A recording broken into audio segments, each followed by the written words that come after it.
Shalom, shalom, Yisra Ya'el, Yehonathan Dawid with you here. We're going to talk about time. Time. Yesterday was Pesach. Pesach, and if you go to the channel, YouTube channel, Yahweh for Christians, I did Pesach. And then today, we're doing Unleavened. Today is the first day of unleavened bread. And follow me for the next 7 days, because tomorrow we're going to continue each day throughout the whole Feast of Unleavened Bread. So follow me on the YouTube channel, Yahweh for Christians.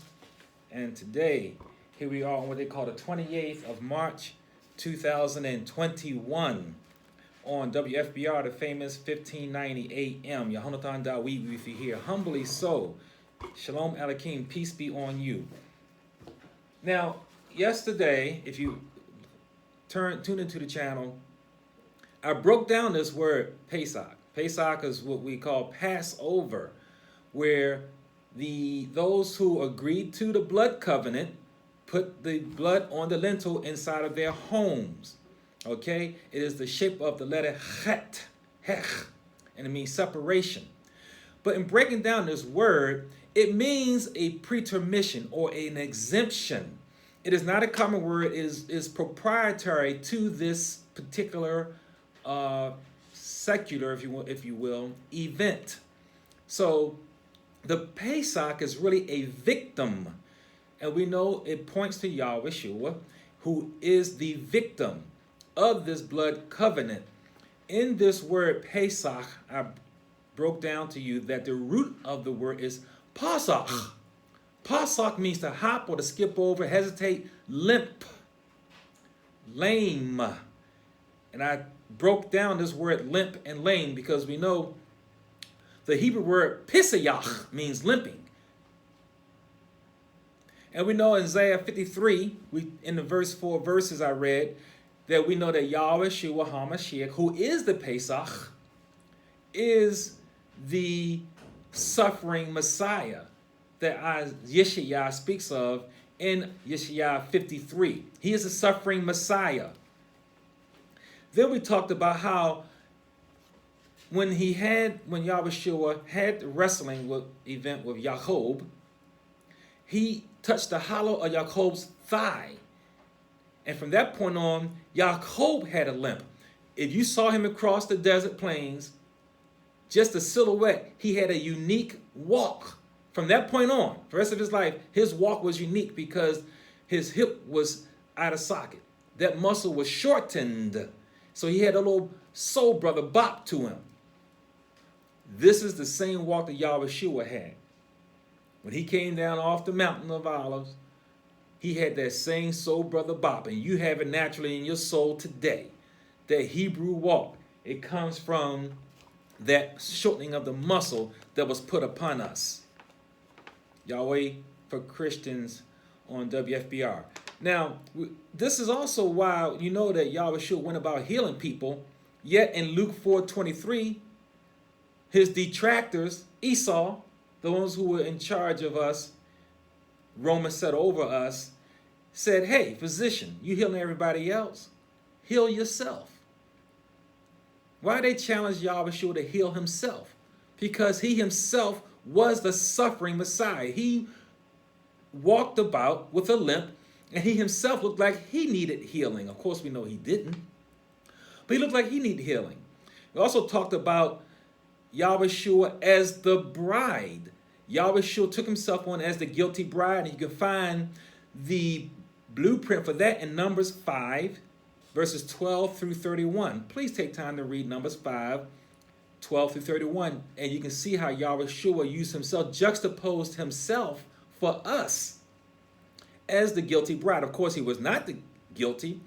And we read about the evidence of that in Deuteronomy 22, 13 to 21, where the father gives evidence to prove that his daughter was indeed a virgin or she was not. And we see how Yahweh covered that because we know in John 20, verses 13 to 15, when he rose from the grave 2 days from this day, he put the bloody napkin, folded it to the side, showed that indeed he was innocent. He was a virgin. Everything points to Yahweh. Everything. When you read this, when you have a relationship with Yahweh and you love him, and you put your heart and soul and mind and body into this book, you see deeper things that other people do not see. So we did all that last week. And this week is the first day of unleavened bread. And is also a Shabbat. Yes, we got 2 for the price of 1. We got 48 hours of Shabbat. And that is a double blessing for those who love Yahweh, those who love to spend time with him, or those who are not going to be clicking on TV for March Madness. If you click on the TV today for basketball, indeed, you are mad. This is the time of an appointed time we have with Yahweh. Today's broadcast is going to be entitled Marking Time. We're marking time. You know, I've been saying this for years, there are 4 levels of understanding this book that we call the Bible. There's the Pesach level, which is the literal meaning. The literal meaning you get when you read the book. Then you have the Remez, which is topological. And this topological understanding of the book is when you have categories grouped together for symbols. You look at the symbolism in the scriptures you're reading. Then the next level is Dirash. And Dirash is tropological. It's figurative. You have metaphorical connections. And then we have Sod. You definitely have to be matured in this book with Yahweh. That's why I just love Yahweh. I've been in this thing since I was 10 years old and reading this word. And it comes to you so much knowledge the more you interact with Yahweh, sure. And Sod is very analogical. Very analogical. Now we know that the book says, in the beginning was the Word, and the Word was Yah. So it means all things were created by the power of words. The words were living. They were the august crown around Yahweh's head. The letters. Words are made up of letters. Letters make up a word. We know letters are called characters. Each letter has character. Just like you do. Each letter is living. Yahweh did not create a dead world. He created a living world, speaking out of his mouth, living words made up of letters. So if you're going to understand this word deeper, you might want to learn a little bit of Hebrew. And deeper than that, learn the letters. Because in here you get the Sod understanding of this book with the pictographic Ibarit, the pictographic letters, which I dropped on Yisrael over 3 years ago, maybe 4 years ago. I dropped it on your first Hebrew to show you the original written letters were in pictographic Ibarit. We also use a lot of gematria. Gematria gives you deeper understanding because each letter has a number component. Incantations also give you understanding. I haven't even gone there with you with incantations. I haven't even gone there. And don't you go there yet. It's not even something you have to be really mature to go to that level. But it did drop on you a few years ago how each letter has a martial art component to it. When I dropped that, people started calling in left and right on the show right away while I'm doing a live broadcast. How do you think they fought? Why do you think your mother beats your butt and talks while she's beating you? It's in your soul and spirit. Each letter has a martial art component to it. Marking time. Marking time. This is the first day of unleavened bread. You know, just like the days of the week, tell me right now, what is the name of the first day of the week? What is the name of the second day? According to the Torah, according to Yahweh's mouth, what is the name of the other 6 days of the week? Exactly. They have no name. They only have a number. Not according to Torah. The first day of the week is called just that, the first day of the week. Then the second day of the week. Then the third day of the week. Because all these other 6 days just point to the 7th day of the week, which Yahweh named Shabbat. It is the only day of the week that has a name. And anything that's named is important. So if you got 100 cows, if a farmer has 100 cows on the field, they're just cows. But if he names one of them Betsy and tells his daughter, hey, go out there and milk Betsy so we can have some milk, she knows exactly which of those 100 cows to go to because that cow is different, because that cow has a name. Giving a name makes it sets apart something. It makes it unique. It makes it something different. Likewise, Yahweh only named 4 months. There's only 4 months out of 12 that Yahweh gave a name to. And those months are Abib, which we are in right now, and Ziph, Ethanim, and Bul. Those are the only 4 months that have a name. Now, the other months have a name, just like the other days have names, Sunday, Monday, Tuesday. But those names came from Babylonian captivity, or they are listed in the Talmud. But Abib, Ziph, Ethanim, and Bul are the only months that Yahweh gave a name to. And that is because those months house his Kodesh Moedim, his appointed times. The other months just lead to those months. They just point to them. They were just given a number. They have names now. But it shows you the importance that Yahweh puts on his appointed times. Abib means green ears of grain. That's what it means. Green is the beginning. It starts from green you go. When you're driving, what do you do when the green comes on? The green light means you move. You get started to your driving. And this is the beginning of our covenant. Abib is the beginning of our covenant. Yahweh says this is the beginning of year for you now. We got a new, you certified it with their blood on the lintel. So now we're going to do this thing. We're going to do it. Ziph, which is the next month, means radiance or brilliance. And that's also very appropriate because sometimes these feast days fall into the month of Ziph. See, Abib is March or April. Abib will always be in either March or April. Ziph will always be in April or May. So you got these feast days can straddle some of these months here. So this is why this is the only two months that Yahweh named in the spring. Then you have Ethanim, and Ethanim means beginning. You say, wait a minute. Why does Ethanim mean beginning? It's the 7th month of the year. But remember, originally it was the beginning of the year. This is Yahweh's legal year. So it didn't change. It's still the beginning of the year, but it's the legal year.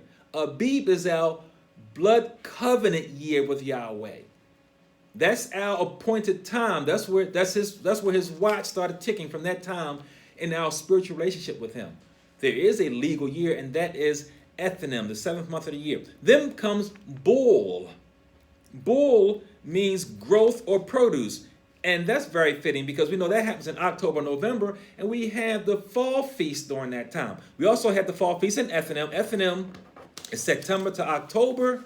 Bul is October to November. And the fall feast will fall all the time, every time in those 4 months. Okay? So we have 8 Kodesh Moedim. Not 7, as everyone tells you. We really have 8. And these are appointed times with Yahweh within the first 7 months of the year. All these appointed times happen in the first 7 months of the year. And then these other 5 are for us to get ready for the next, which is happening now. Spring, you have Pesach, unleavened bread, and first fruits. And see, we're already on the first day of unleavened bread. And then after the 3rd day, you get first fruits. That is the resurrection day. Right now, we really should be kind of sad. Because our Savior, who is the Pesach, who is the Passover, he is the sacrificial ram, was in the grave, going on to his 2nd day right now, at this time. And this should be a morning. We still eat the unleavened bread. We have to. We're commanded to. And drink the wine we are commanded to. But we do it with sadness in our heart. It's after that 3rd day that we are happy because he rose. You know, there are a lot of different items we can buy off the shelves during Passover and really not even miss regular food. We have a lot of snacks and stuff we can eat now, a lot of fun things we can eat during Passover. During unleavened bread. And those things, yes, as long as they're kosher for unleavened bread, I do buy them, I purchase them. But I don't eat those things until after that 3rd day. Because I'm just eating the plain, regular, bitter, unleavened bread and the wine. I had the lamb. I'm not trying to spruce up this meal these first 3 days. Because Yahweh HaMashiach was in the grave at that time.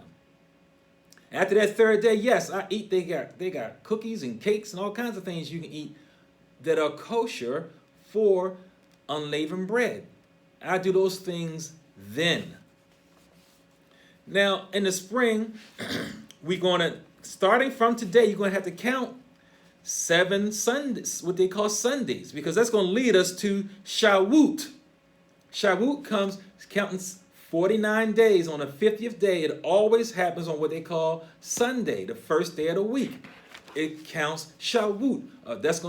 That's next on the clock after we finish our 7 days of unleavened bread. In the fall, we have trumpets, atonement, and tabernacles. Very important. So our Hebrew month, a lot of times we get confused because the Hebrew month calendar is a lunar month. Each new moon signals a new month. But the year is so a year will be 12 moons, with each new moon signaling a new month. Now, I know that the Talmud has V'Adar, which adds every 3 years, puts another month in there. But let's tell you what the Torah says about how many months we have in a year. Let's go to 1 Kings 4 and 7, and it reads as such. 1 Kings 4:7 says, "And Shlomo had 12 governors over all Yisrael, who provided food for the king and his household. Each one made provisions for 1 month of the year." He didn't have 13 governors. He had 12, one for each month. So that drops the mic on how many months are in the year. We're not going to go with the extra month that they put in there every 3 years. We're not going to go with the V'Adar. And the modern Jewish calendars even have an intercalendary month introduced 7 times every 19 years. And see, what the perceived problem is that 1 month cycle equals 27 days, 7 hours, 43 minutes, and 5 seconds. Got it down to the dot and the tittle. But the sun cycle is 30 days, 10 hours, 29 minutes, and 5 seconds. So that makes 12 solar months, but 13 lunar months. And then that's why we have leap years. We got some months with 28 days, some with 29 days, 30 days, 31 days. We got 4 different amounts of days per month. This is our Gregorian calendar has us in year 60. What do you got? Let me look at this. The Gregorian, we got several different dates of the times. You know that the devil seeks to change times and laws. Per the Gregorian calendar, we are in year 6021. But the Jewish calendar has us in year 5781. We know that the world is going to come to an end as we know it after the 7,000th year. So this is why Hasatan changes the dates and times to get us confused, so we will not be able to mark time. Per my calculations, we only have 28 years. But if you go by either 79 years remaining according to the Gregorian calendar or 1,219 years according to the Jewish calendar, you got a wide range there. A wide range. Now, of course, Esau wants you to think you have more time. So he puts on there 1,219. He wants you to have more time. More time so he can make sure he kills every last one of us. His goal is to kill all of Yahweh's seed. That's why he's giving us so much time. But trust me, if you go by the Torah, it looks like we only have about 28 more years. At most, you're going to have 79 years. But you know what? Time ends for each soul the moment he expires. The moment you take your last breath is the end of time for you. Because it doesn't matter whether you have 28 years, 79 years, 1,219 years. If you stop breathing today. That's why every breath every inspiration is supposed to be Yahweh Shua, because your next expiration may be it. That's why they say when you die, you expire, because you don't inspire anymore. Make your breaths count. Make your words count. You don't worry about trying to calculate when the world going to end. What they got to do with you if you get hit and crash in the car going to work the next day?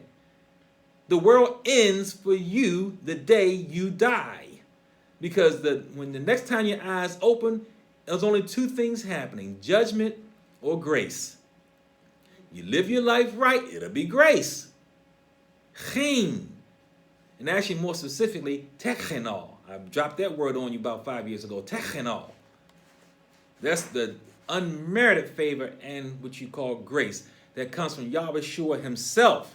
And that's what you want. Now, we know these times that are given us, this 1,200 and something days can't be right, because we know Adam, that was around 404 BC, Noah 2445 BC, Abraham 1996 BC, Moses 1391 BC, King David 1000 BC.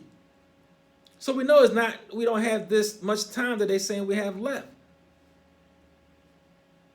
That second temple, when did that burn down? That was 70 AD, but the second temple was 516 BC, and the last temple was 70 AD. So the times is shorter than, we don't have no 1,290 something days left. It seems like years left. Saying we have about 28 years left to the 7,000th year of this world. But remember, again, like I said, your specific time is based on when you finish, not when the world finishes. Let's go to Leviticus 23. Okay, talking about Yahweh's times, because this is the go-to scripture that everybody goes to when talk about these feast days. And right off the bat, you're going to see that even our ministers get it wrong about how many there are. Leviticus 23, verse 2 and 3, and it reads as such. 6 months will work. Well, let's verse 2. Speak to the children of Israel and say to them, the feast of Yahweh, which you will proclaim to be Kodesh convocations, these are my feast. Point number 1. Twice he's letting you know from the back, this is my feast. They belong to me. I own them, and I'm going to tell you how to meet me in them, how to interact with me in them. My feast, I'm going to tell you. You're not going to tell me. You ain't going to change the times, dates, and laws. You're not going to be celebrating a Abib with snow outside, as some of our brothers have done. They did this over a month ago, and literally the biggest snow we had on the East Coast of the year was during the time they were so-called keeping Passover and Feast of Unleavened Bread. That is embarrassing for someone who calls himself a man of the book. Yahweh says these are my feasts, and I give you the appointed times. The next verse says, 6 days will work be done, but the 7th day is Shabbat, of solemn rest, a Kodesh convocation. You will do no work on it. It is the Shabbat of Yahweh in all your dwellings. Then we go on to the other feast days. So you see how already people skip over that one. The first Kodesh Moedim, the first appointed time, the foundational appointed time is Shabbat. Not Abib. Abib is the second Moedim, the second appointed time. Shabbat, which happens every week, and as other times you get high Shabbats like we're having right now. Today is a Shabbat because it is the first day of unleavened bread. So the foundation of all the appointed times, that means the time we are scheduled to meet your maker, is Shabbat. After that is Abib, and which we've had yesterday, which he says is a convocation. That means you're not supposed to be down in the basement doing it by yourself. You're supposed to be with other like-minded Hakim and Hahotim, brothers and sisters, celebrating this time. Especially the brothers, maybe even not the sisters, at that time. And I praise y'all for the blessing time I had yesterday with my two brothers, the two of my brothers. Then you have unleavened bread, which is going on now. In 2 more days, you will have first fruits. Yahweh Shua rose, he is the first fruits. These are the appointed times during the spring. Then you're going to have, we talked about Shawut. So now let's look at Isaiah 46. I keep talking about, and I hardly ever read it, but I want to read this one this time. I'm going to read it this time. I always talking about how Yahweh declares the end from the beginning. As something I say it almost every week, but I want to go ahead and read it this time. Isaiah 46, 9 and 10. And it reads as such. Now today, I usually bring some reading glasses, and they don't really help me. And the day I didn't bring them, and I really kind of wish I did. But anyway, 46, 9, and 10. I'm going to read it. Remember, and this is Yeshua, remember the former things of old, because I am Elohim, and there is no other. I am the mighty one, and there is none like me, declaring the end from the beginning, and from the ancient times, things that are not yet done, saying my counsel will stand, and I will do all my pleasure. Hallelujah. Ya'ad, agree. Yahweh is saying, listen, there ain't nobody, it's me and nobody else. There's me and the mic is dropped, is nobody else. Do not put anybody else in the same sentence, zip code, nowhere with me. It is me only. I am the mighty one. Now, that came out of his mouth. He said it. And I'm going to go ahead and co-sign. I'm agree with that. And then he says, so mighty is my mouth when I speak. I say things to be before they are. I'm going to tell you what's going to happen at the end, right here in the beginning. I remember I saw this special on Larry Bird. Larry Bird, playing for the Boston Celtics, he was talking trash to the brothers. And I think they were playing the Lakers in a championship game or something. I don't know, a big playoff game, championship game. And he was talking trash to the brothers. This white pasty boy was talking trash to the brothers, telling them, listen, I'm going to come there, I'm going to drive down the left lane with the left hand, flip it and turn around and put and score. Whatever he was saying, he was telling them beforehand what he was going to do. And he did it. And it was very inspiring. You know, make you get chilled by saying, wow, Larry Bird was running his mouth, telling you what he's going to do to you on the basketball court, and did it. He already told you ahead of time. This is what Yahweh Shua is saying. He said, I tell you the end from the beginning. So let's go to the beginning. Since Yahweh is going to say, he's going to open his mouth and say all that stuff, let's go ahead and see if he backs his stuff up. What did he say in the beginning? Let's go ahead and go there. We know in the beginning, you want Genesis 1:1. Bereshit bara Elohim at hashmaim wa'at ha'eretz. In the beginning of Elohim's creating the heavens and the earth. That you were not going to understand in English. Not the deepness of it. The very first Torah portion we did was Bereshit. And the word Bereshit gave all of the Besorah message. Besorah is what you call gospel. That one word Bereshit gives you the entire Besorah message from Genesis to Revelations. Right there in the first word that came out of Yahweh's mouth, he told everything in that one word. And actually everything, and even deeper than that, in the whole first, what you call verse. The whole verse tells you everything. And I went over that, revisit the channel, and go to the first Torah portion to go through that. I can't go through all that now.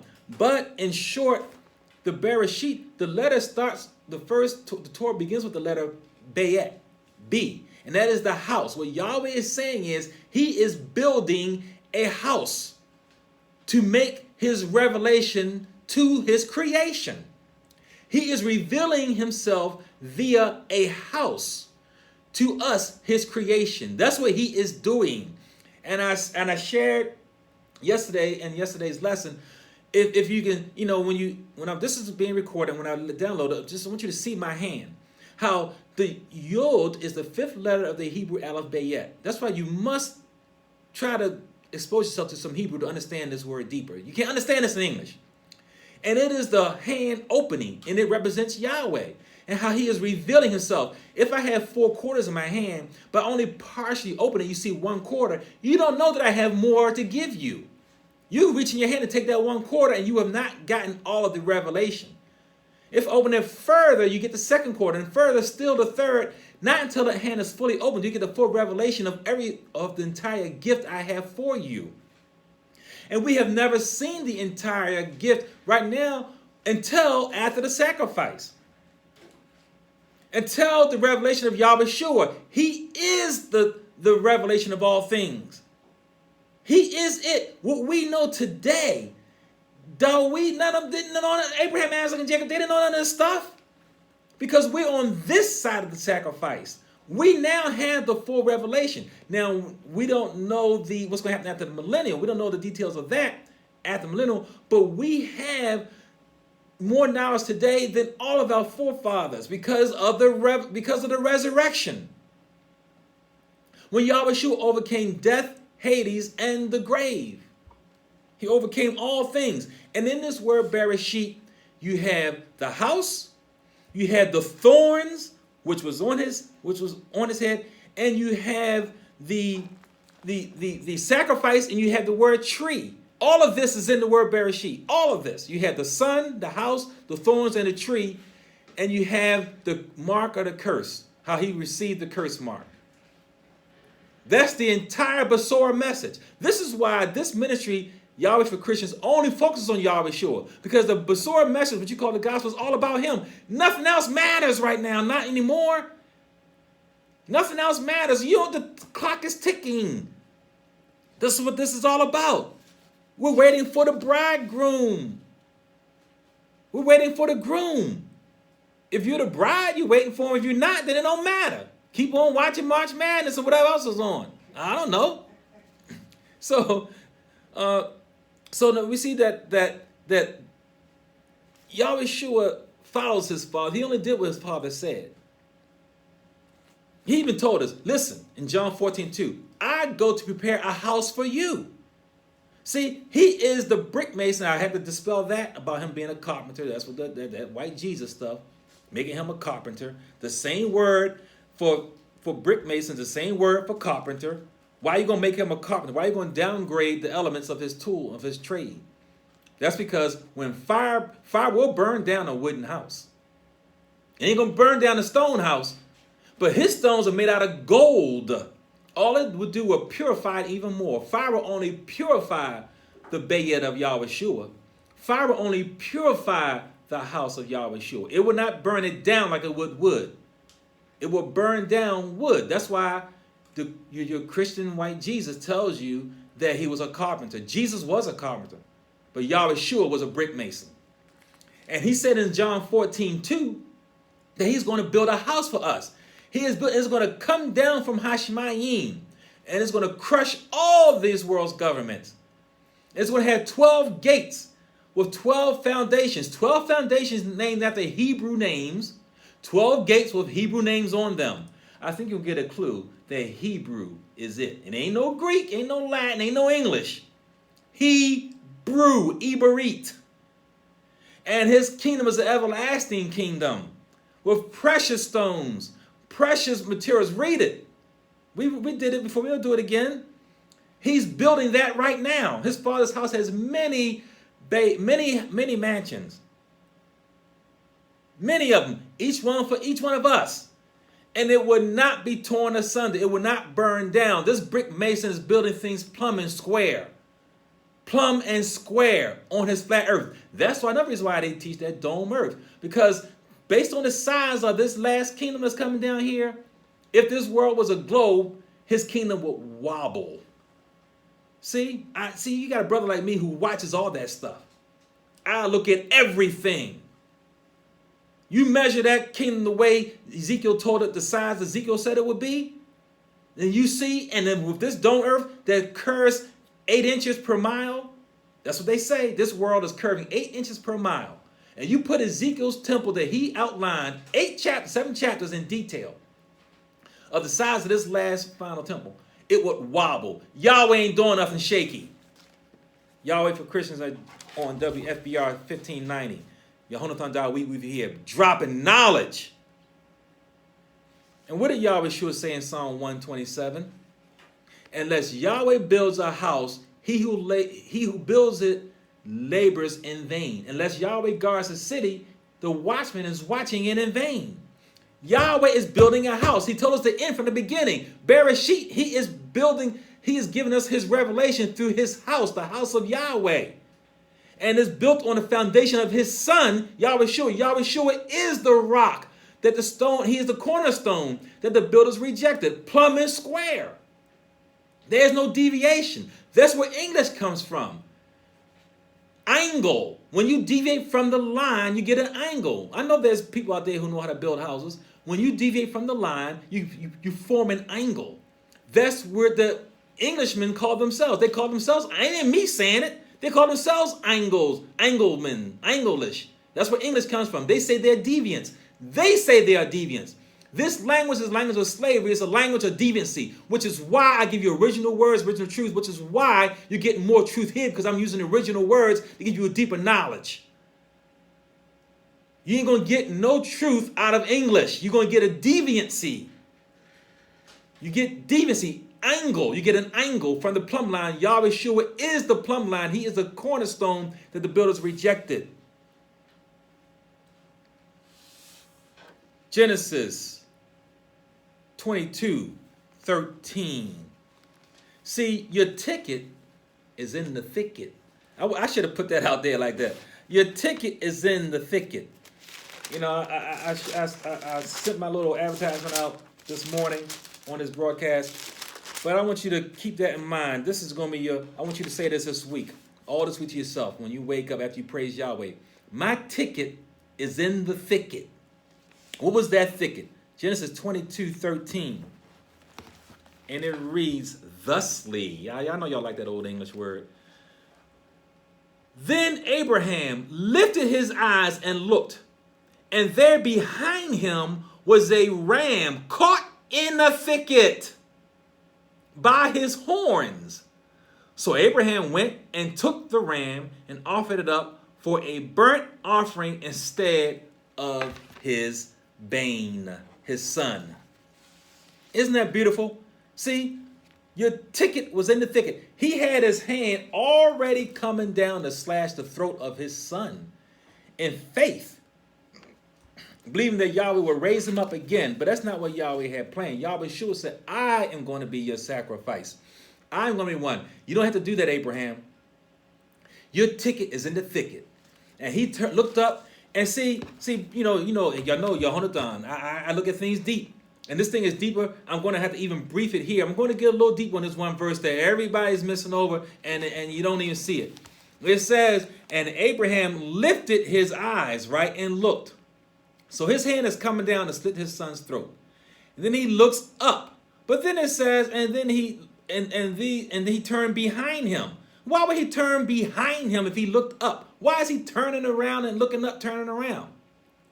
What you're not seeing is, all right, read this thing in Ruach HaKodesh. He looked up because what he saw in the eyes of his son. You can see, you look in somebody's eyes, you can see yourself. You're that close to somebody, you can see what's in their eyes. The eyes are the window to the soul. And Yitzhak, acting as conducting himself as Yahweh Shua at that time, as a sacrifice, willingly sacrificed himself. So he's looking up, exposing his neck to that knife. Abraham, by the way, we know that they looked exactly alike, just like twin brothers. Abraham didn't start looking old till after this incident right here. This incident is deeper than what everybody realized. Abraham looked like the young man all his life until this day. And when he had his son, Yitzhak looked exactly like him. They looked like brothers, big brother and little brother. Yahweh wanted to make sure that everybody knew that this son came from Abraham, not from those other two men. Because remember, there was two other men that tried to bed down Sarah. Y'all remember that now. So anyway, so he sees, what did Yitzhak see? To Abraham, his father's left, was Hasatan, urging on the slashing and killing of this seed, because he knows that the killing of the seed, Yahweh's seed, well, that means that his head doesn't get crushed. He remembers that promise that Yahweh made in the garden. He remembers that. Yahweh said he's going to crush his head through the seed of the woman. So he was urging on the killing of Isaac. That's what Isaac saw, was Hasatan up there. But to the left, to his left, Abraham's right, was Yahweh Shua. And Yahweh Shua called out to Abraham and stopped his hand from coming down. He saw in his son's eyes, Yahweh. That's why he stopped and looked up and turned around, and there was the ram, our ticket in the thicket. And this also explains, because Yitzhak saw Hasatan and Yahweh to the left and to the right, this also explains how he could have Esau, how his seed, how his stones could create Esau and Jacob. Out of him came good and evil. Remember, evil is always close to good. That's why Hasatan had rights at one time to go up there to Hashemayim and before Yahweh and give his presentation about what was going on the earth. Evil doesn't want to be out there by itself where you can easily discern it and run away from it. Evil has always to be close to what is righteous, what is Sadiq, so it can confuse you. It's always nearby. Judas was always right next to Yahweh. I even used it to make it blunt to you. We know for all you husbands, you have a wife, and in her womb is beauty. You love that. But right next to it comes out death. They're real close together. One, the birth of the child comes out of the womb. Life comes out of the womb. But right next to it comes out the feces. It's very close together, right? You got life and death right close to each other. And that's how it was on that altar sacrifice. You had Yahweh and right, who is life, Chai, and right next to him, Hasatan, which is death. And Yitzhak saw both of them. And Esau, Yahweh says he hated him from the beginning. You say, why he hate Esau from the beginning? Because if you go back to, I think it was the 6th Torah portion, please go back there when I talk about how Esau and Jacob, Esau is the one who mixes his seed with everything else, animals and everything, and even his own incest and everything. Right there in Genesis 37, and he mixes himself. He made himself less than a man. He made himself less than. This is why Yahweh says he hated him from the beginning. Before he even said his first word, Yahweh hated him because Yahweh knows the heart. And in the heart of Esau was hatred, bloodthirstiness, and someone who would even have sex with donkeys, anything. Other men, his own mother. He didn't have sex with his own mother, but his children had sex with their own mothers. So this is why Yahweh hated him from the beginning. This is what Yitzhak saw. This is why his stones produced both of these two men, a righteous man and an unrighteous man. This is also why Yitzhak went blind early. He started going blind after that day too. A whole lot of things happened on that day. That's a deep verse. Y'all not missing out here on Genesis 22 about this sacrifice.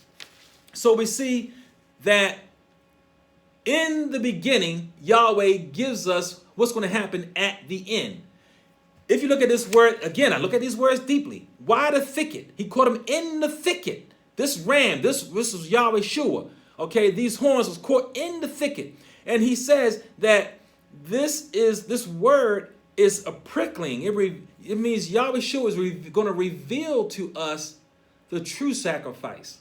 The true sacrifice, what's going on here, if you look at the Hebrew of it, is Seneh, spelled Samak, Nun, and Hey. It's a prickling of his son will reveal the revelation. If you look at the pictographic Hebrew, look at these letters, the pictographic version of these letters, you'll see it means the prickling of his son, the piercing of his son is going to reveal the revelation of Yahweh. You don't know that when you're just reading the KJV. And we find that in Psalm 40:7, Yahweh says the scroll of the book all speaks of him. The whole volume of the Torah, it all points to Yahweh Shua. Psalm 40:7 says that. And what did Yahweh say? See, this whole book is all about his son.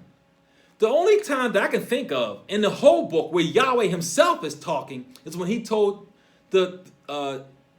John? He told Peter, James, and John. Okay? He said, "This is my son, hear him." Remember on the transformation? When Yahweh, the light came down on his son Yahweh Shua, the transfiguration, and only 3 of the disciples were there. Only 3. The most choicest 3. And Yahweh says, "This is my son, Zabain.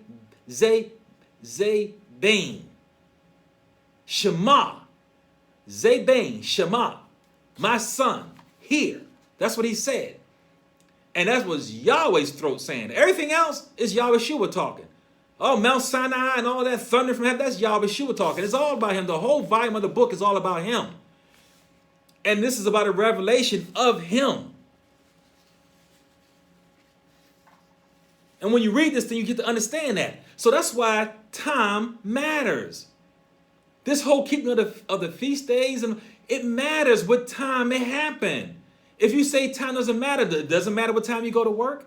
Hey, no, boss, it don't matter what time. I get here when I get here. Just have my check ready. Is that what you say? Or do you go to work at the prescribed appointed time?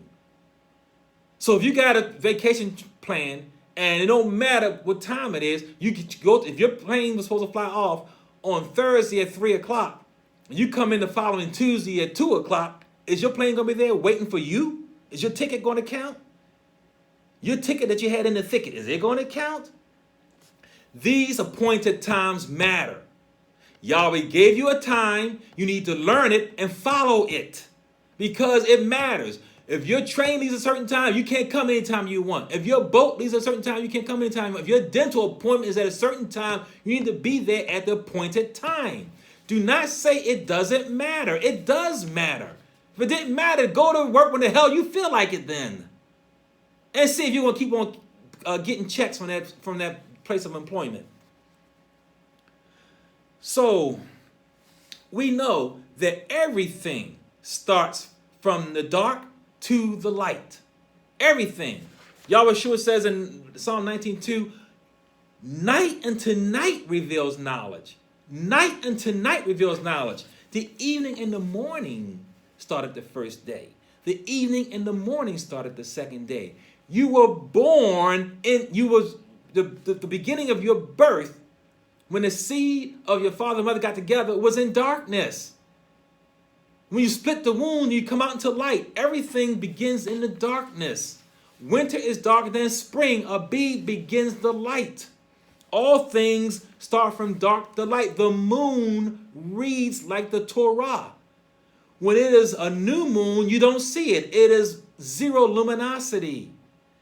At the crescent begins the shining of the moon, the first day of the week, which you really can't even see the original crescent. The moon reads from right to left.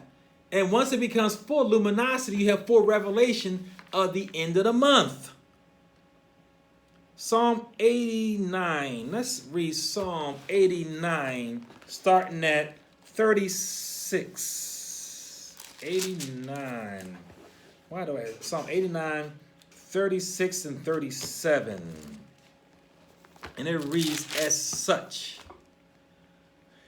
His seed will endure forever, and his throne as the sun before me. It will be established forever, like the moon, even like the faithful witness in the sky. Selah. See, when it says Selah, it must mean it for a reason. That means if you're reading this scripture, don't just rush through right to verse 38. It says Selah. That means pause, slow down, stop. Think on what you just read. The moon is the faithful witness in the sky. Stop reading and think on that. We had Passover. It happened on the full moon. You do not have it on any other time. If you stop and think on what this book is saying. You do not have it in the winter time. You don't have it in the summertime. You don't have it in the fall. You have it at Yahweh's appointed time because of his feast, as I read to you. So we got a lot of Hebrew brothers out there doing it at the wrong time. You're out of order. And me as a humble teacher got to tell a preacher that. They had it in the winter time. I ain't going to tell you they know who they are. Snow outside. There was no green ears nowhere, not unless their own ear was green. And Yahweh says the moon tells you, stop, look at the moon. It didn't say worship the moon. We don't do that. But you are called as a man of Yah, as the head of your household, as a priest. You know every day you're supposed to be looking out for that moon because it's like you're looking at your watch. You look at your watch to tell you why do you look at your watch? So you know what time it is, right? Well, that's what you're supposed to do. Look at the moon so you can know what time it is. The time that matters. Not what time you're supposed to meet that girl. Not even what time you're supposed to go to work. I had to look at my watch and know what time to come here to get in front of this mic. I didn't come here whenever I feel like it. I look at my watch and know what time to come here. You look at the moon to find out what time is the next appointed time, the next feast of Yahweh. See, the last full moon pointed to us leaving bondage.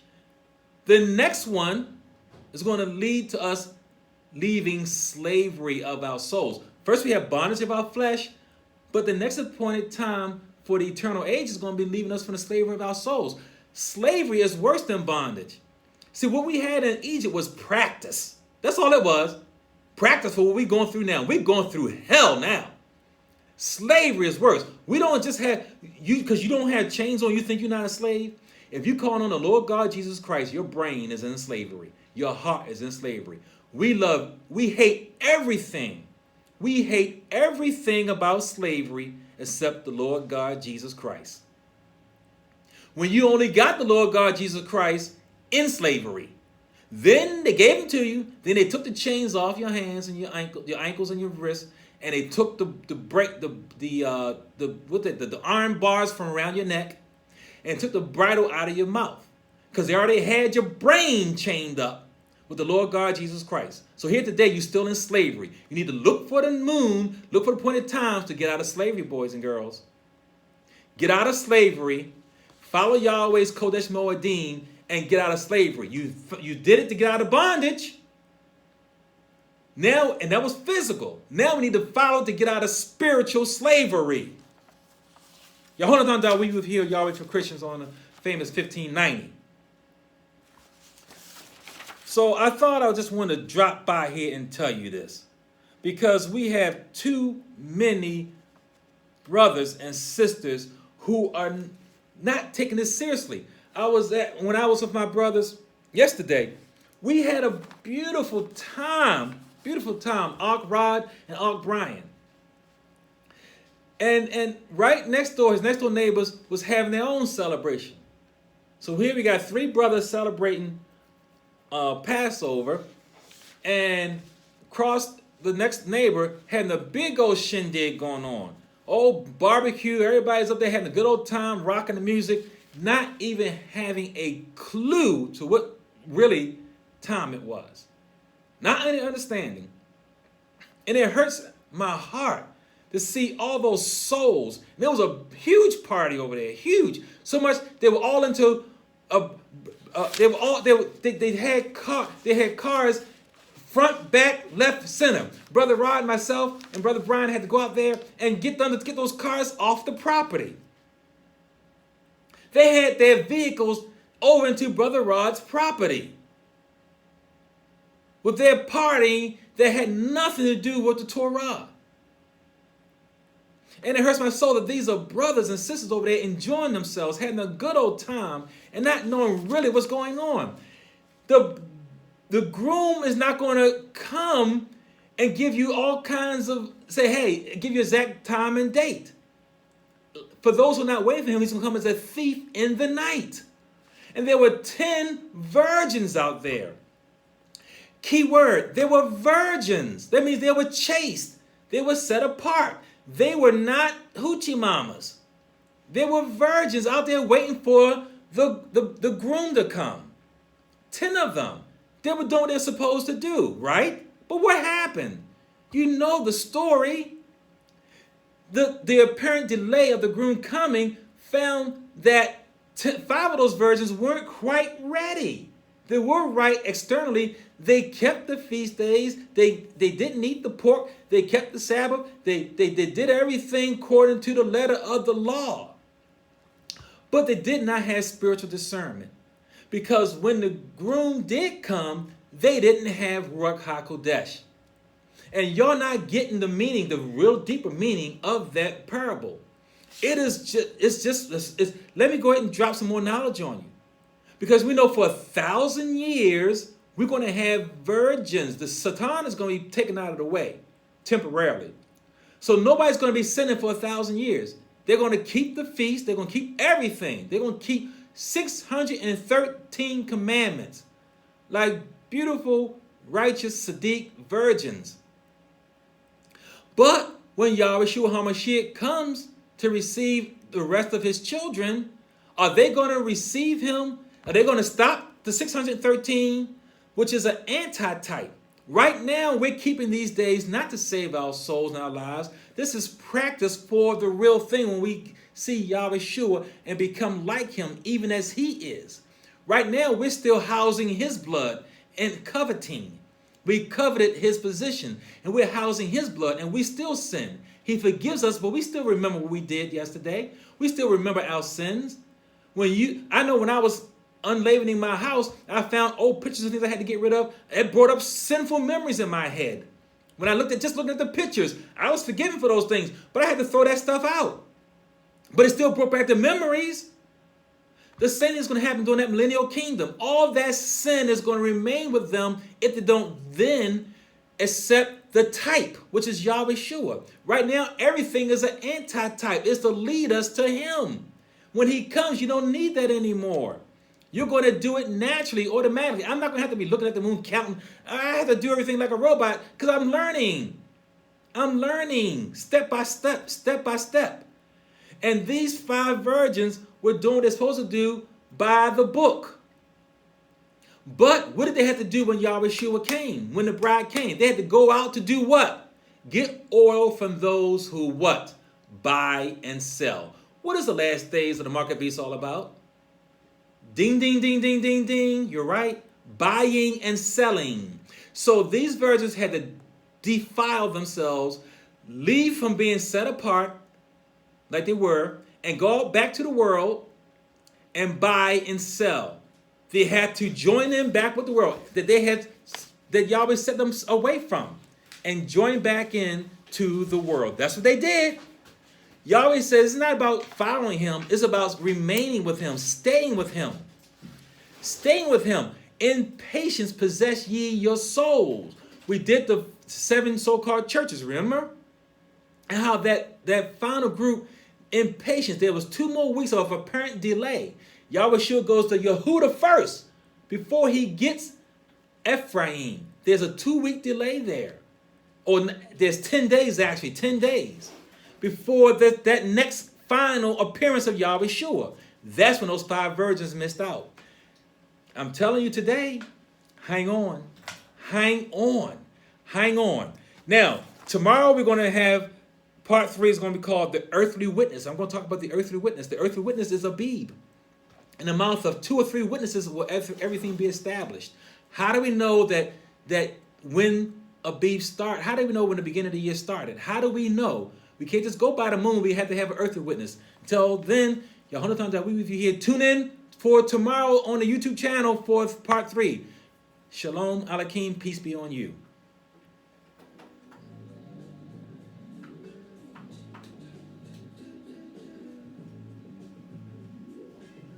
I keep on slipping into the future. Time keeps on slipping into the future. Fly like an eagle to the sea. Fly like an eagle, let my rock follow me. I want to fly like an eagle to the sea. Oh, like in the future. I don't know all the words. Free the baby.